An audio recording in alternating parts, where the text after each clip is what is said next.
A knight's suit of armor could cost as much as a small farm, and for most knights, on most days of their lives, it never left its rack. Long before first light, a bell sounded somewhere below the chamber.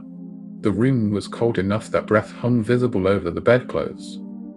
This was how the day began for Sir Robert of Aldfield, not with the horse, and not with the sword, but with the cold. Water for washing had stood in a basin since the night before, and it had not grown any warmer. There was no fire yet, that was a servant's task for later. For now, the cold was simply something to get through. The chapel bell was the same one that had woken him. Attendance at Mass was not a courtesy a knight paid his household, it was an obligation he owed to God, as binding as any debt of land or service. Most mornings began here, kneeling on cold stone before first light. Back in the chamber afterwards, the squire was already waiting. Tom was perhaps 14, the son of a neighbouring knight, sent to Aldfield to learn the trade the way Robert himself had once learned it. He had come as a page, and would be a knight himself in time. For now, simply the boy who laid out the clothes. What Tom laid out was plain: a woolen tunic, hose, a leather belt, and beneath it all a padded jacket called a gambeson, the everyday layer that took the worst of a long day's wear. Nothing here would turn a blade. That was not what today required. Across the room stood the reason for almost everything else in Robert's life. A hauberk of mail, oiled and hung on a wooden frame, close to 30 pounds of interlinked iron rings. Where Robert owned plate, it was heavier again, and worth more by itself than his land earned in a very good year. A full harness of plate could cost as much as a small farm, and Robert's was treated accordingly, oiled against rust, checked over, and otherwise left exactly where it stood. Something worth that much did not get worn to walk across a courtyard. What got Robert across the courtyard was rather more ordinary: his own legs, and the cold morning air. The training yard was waiting, and it did not care how long Mass had taken. The yard held a single wooden post, and from its crossbar hung the quintain, a swinging arm with a shield on one end and a sack of sand on the other. Strike the shield off center, and the arm spun round fast enough to catch the rider in the back with the sack. It was, in its blunt way, an honest piece of equipment. It punished a poor strike immediately, and said nothing about excuses. A knight standing his land, his title, his place at his lord's table rested on his ability to do this well and to go on doing it. There was no certificate for it, no examination, only the readiness itself, proven again every morning whether or not anyone happened to be watching. Sword work came next. Against a post driven into the ground, measured strikes, footwork, the same movements repeated until they needed no thought at all. Tom copied the footwork from the side with the wooden blade of his own. He was a knight too, in the sense that mattered most here, one still being made, one repetition at a time. The horse waiting at the far end of the yard was worth more than almost anything else Robert owned. A destrier, a trained warhorse, could cost as much as a knight's entire income for a year, and the finest, bred for kings, cost a great deal more. The destrier in Robert's stable represented years of careful saving, and a debt he was, in part, still repaying. It was not ridden carelessly. A trained warhorse was drilled almost as hard as its rider, taught to turn on command, to hold its line, to stand its ground against noise and motion that would send an ordinary horse bolting.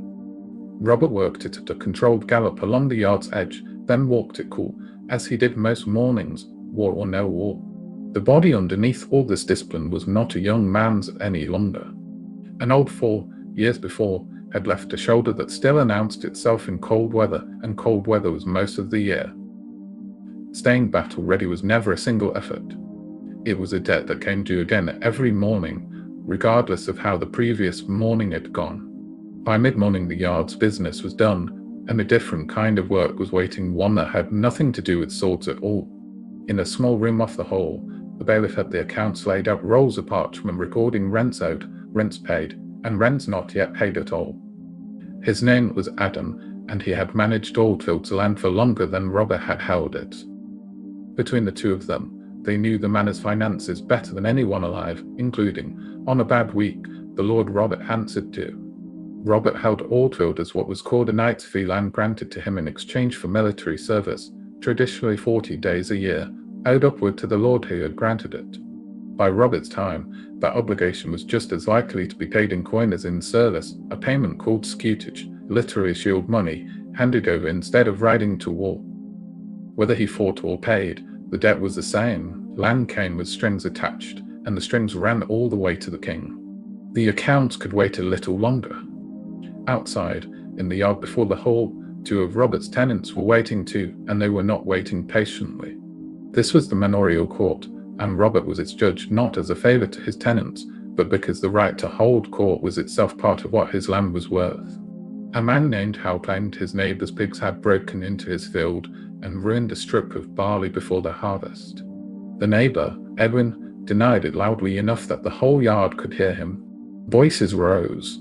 Edwin pointed at the broken fence as proof the pigs could not have been his. The gap, he said, was far too narrow.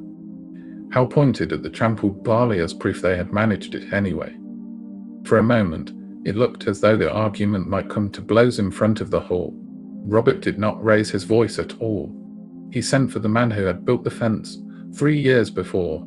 The fence builder confirmed what Robert had already suspected. The gap was old, had been pointed out months ago, and ignored by both men since. The pigs were Edwin's. The unrepaired fence belonged to no one and everyone. Edwin would owe Howe for the ruined barley. Both men would mend the fence together before the week was out, Robert's order, not a request. Neither man left entirely satisfied, which, in Robert's experience, was usually a sign that the judgment had been fair. With the morning's dispute settled, there was still the land itself to look at, and the only way to do that properly was to ride it. Robert rode out across the demesne, the part of the manor's land worked directly for his own household, rather than rented out to tenants. Strips of barley and oats ran in long furrows toward a tree line. A watermill turned slowly at the edge of a stream, grinding grain for the whole manor, and earning Robert a fee a portion of every sack for the privilege.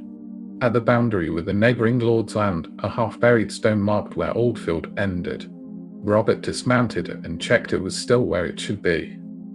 Boundary stones moved, sometimes by accident and sometimes not. A few inches at a time was how a neighbour's field quietly grew. By the time Robert turned back toward the hall, the light had already begun to change.